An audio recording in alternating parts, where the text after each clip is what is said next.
Mr Chair, I just wanted to take a short call to thank all the members for their interest in this bill tonight, and especially the Labour members and National members that have said such lovely things about Hamilton, and I'm sure they will get to know the city more over the course of the evening. Just wanted to address one point that has been raised by Sue Moroney in regard to the date, being the year of the bill. And if you would refer to Standing Order 307, it does provide for a way to deal with such issues so that we haven't got a problem with the bill at all. Thank you, Mr Chair. Mr Chair, I appreciate the solidarity you've shown as a former resident of the Piako area and a former constituent of yours, as it so happens. And perhaps that's the reason why I felt some reason I felt moved to come and speak on the Hamilton City Council Parana bill, and specifically on the title of the bill. I grew up in Morrinsville, and I like to clarify that because often people think that just means I grew up in Hamilton. Two very different things when you are someone from Morrinsville. But Hamilton was the nearest city, and so the recreation areas of Hamilton, I think, were still very important to us because, of course, a trip to Hamilton was a very special thing. So deprived was my upbringing. It was a significant move from when I lived in Mirapara, when a trip to Rotorua for the groceries was the highlight of the calendar month.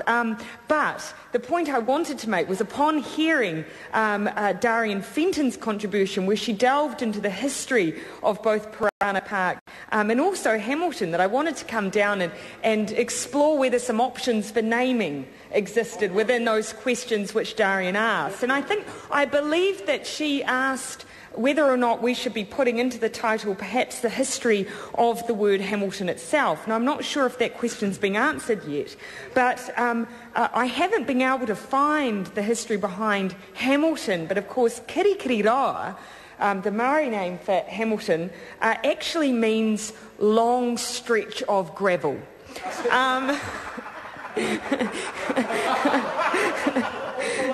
So I decided that on that basis I wouldn't suggest that we call it the long stretch of gravel park bill, because it actually wasn't really synonymous with the idea of a park. So I'm not going to propose that, but I did think it was interesting, given that actually Morrinsville, one of the nearest townships, is actually a swamp. So the combination of a long stretch of it's almost a match made in roading heaven. So I don't propose to rename it the long stretch of gravel City Council Parana Parkland Vesting Bill. So I was exploring some other options based on, you'll be interested to know that some of Hamilton's nicknames are actually included in the Wikipedia entry on Hamilton. I think that on this occasion I haven't turned to Wikipedia for policy advice as Bill English has in the past, but I did think perhaps from a creative perspective it might help us with the naming, the title of this bill. And so some options include Hamiltron, The Tron, thank you, Sue Moroney. A City of the Future is not named, so we won't be using that as a potential H-Town, the Fountain City, which is obvious, and Cowtown is not one I've heard before, and I don't suggest that you adopt that as lingo to the members. So again, I didn't think any of those actually did any justice as a title, so I'm going to ignore those nicknames as well. But perhaps I think probably the best contribution around the potential title was from Nanaia Mahuta, who explored the history of Parana Park and its surrounding area, and I think captured the significance of its placement and the space. But when you look at the original history, because that was another area I looked for perhaps a more fitting title for this bill, and the idea that Parana Park was intended to be a children's convalescent home and playground, but I note that the bill has now mentioned that Parana Park is currently used for passive recreation. I'd quite like to know if the member, if Mr Bennett could inform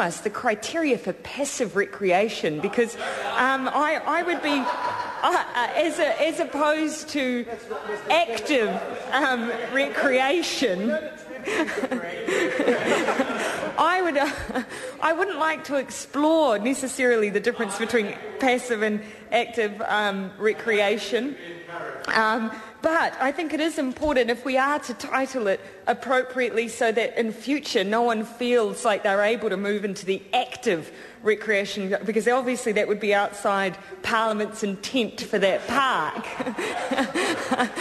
So if the member would clarify, I would be very grateful. That would assist with the title of this bill, which is incredibly important to this Parliament. Colin King.